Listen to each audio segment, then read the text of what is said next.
heavily counterfeited the paper money that the colonists used to fund the war. They won this war with paper money. It had never been done before, to win the war with little paper receipts. They had no money, and they won a war against a major power. But by the end of the war, the money was worth virtually nothing because it had been heavily, heavily counterfeited by the British, not by us, by the British. And it had to compete with other currencies, etc. There are different reasons why it was devalued. But it was not because it was a bad idea for the government to issue its own money. It was because of other factors that the founding fathers themselves were not aware of until later. Thomas Jefferson realized later that we had been screwed. Bamboozled. Yeah, okay.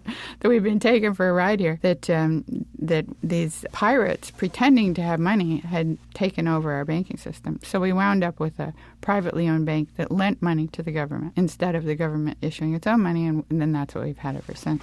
So in effect, that by creating state-owned banks, or states having their own chartered banks, states can operate in parallel, almost like to the Federal Reserve, they but could not do exactly what the Federal Reserve does. Exactly. The Federal Reserve does what private banks do. It is a private bank. It's a private bank. And they all create credit on their books. So it's not so much about, the projection of going socialist. It's states saying, we have the power, we have the legal standing, and that's what I think is so important. By the way, Ellen is an attorney. Say a little bit about that, because what you're describing is an instrument of the law that has legal standing. And that's what's so interesting about this. Mm-hmm. This method has legal standing. There's a lot of things people want to do, but you don't have the legal instrument to do it. Tell us why we do. Ever since we went off the gold standard in 1933, in the 50s, the UCC came in. That's the Uniform Commercial Code, and that is standard law around the world. Basically, all we have in the form of money is legal agreements. All of our money consists of legal agreements. And we are allowed legally banks are allowed to extend credit, but they're doing it in a fraudulent way. In other words, if a grocer extends credit, he's giving you the food and allowing you to pay later. When a banker extends credit, he's pretending to give you his own money, and then you pay him later. There's actually no transfer. But he doesn't have yeah. the money. But if you were the community, if you were the state, it is your money, because all our money is the full faith and credit of the people, the full faith and credit of the government. And so if you are the government, you are actually, or if you are the people, if you're the community, you're granting the credit of the community. So it's more legal and more proper for a publicly owned bank to be issuing credit on its books, just creating it on its books, than it is for a private bank, which is actually engaging in a form of fraud. The thing I love about this is that it's a kind of a whole system solution in that it's practical, it's doable, it's using what's already here, it's using a model, and it's saying, let's go. We don't have to wait on a private banking system anymore. Mm-hmm. Now, my question is, most money, as we know, or most currency moves through the Federal Reserve as a clearing system. That do you clear the credit of this new chartered bank? What do you clear it through? And will the Federal Reserve, will that bank use the Federal Reserve wire system, right, the clearing system, in order to issue the credit? How will that part, because even though it's a system operating in parallel, if you're doing wires or anything like that. Yeah, they could, they probably should become a Federal Reserve Bank and, join the system. But North Dakota is not FDIC insured, and today that would be a good idea because the FDIC is soaking all their, they're doing a special assessment on all the good banks in order to pay for the bad banks because they are absolutely out of money. They don't have the money anymore.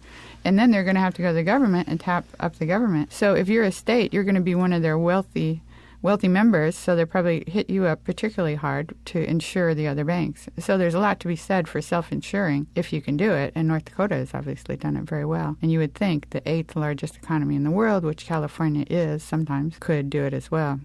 So let's talk about, you said one would join and become a Federal Reserve. They could become a Federal Reserve Bank, yeah.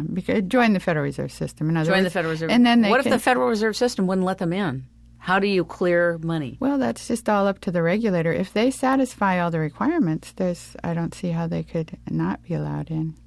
Right, and since we already have one that's working in North Dakota, mm-hmm. You said there was another state too. There are two states that are not bankrupt, but there's only one state that has its own bank. Yeah, I mean, that's a state. What's the other state that's doing well? Montana? Montana, but they have oil. So that's their excuse. Dr. Khavari, we want to also open up the line to... Hold on here. I add something to that about the efficiency of the state banks. I don't know whether Ellen agrees with me. There will not be so much of cost involved as it is involved with the private banks because of the CEOs, the high salaries, bonuses, and so on and so forth. Because the state bank executives, they will receive a salary, a good salary, and pretty much that is the end of it.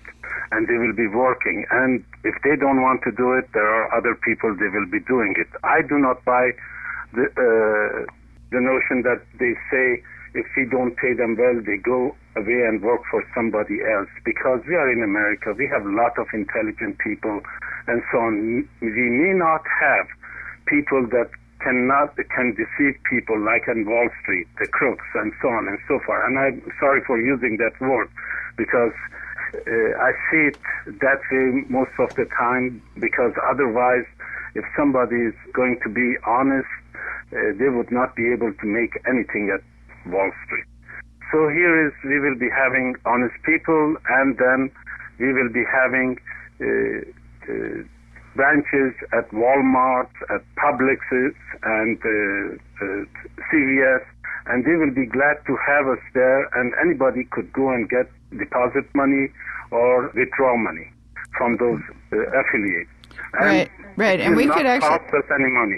Right, I agree, and we could set it up in a matter of weeks. People say, it would take years to get a bank going, but that's not true. We could do it in a matter of weeks if it was fast-tracked.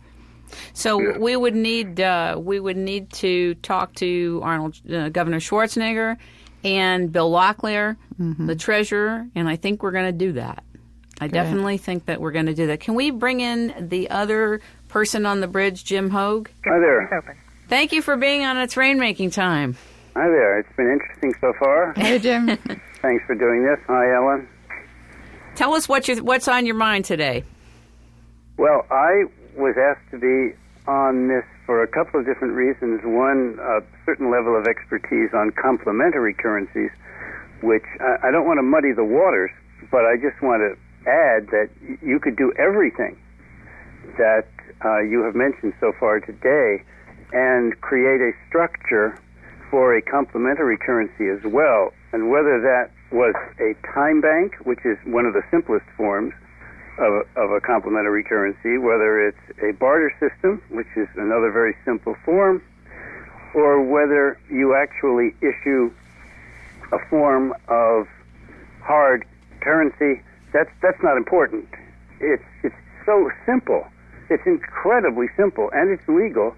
And within everything that you have said so far, you could set up a provision for a complementary currency. And, of course, everyone's wondering, well, why would you do that?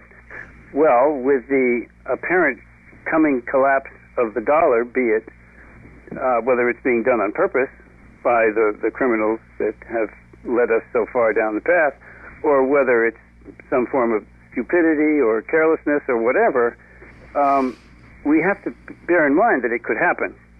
And with a complementary currency in place, then local people can continue to do business as they had done business before. So anyway, that's my little introduction about complementary currencies. And can I just say one thing? Okay. Sure.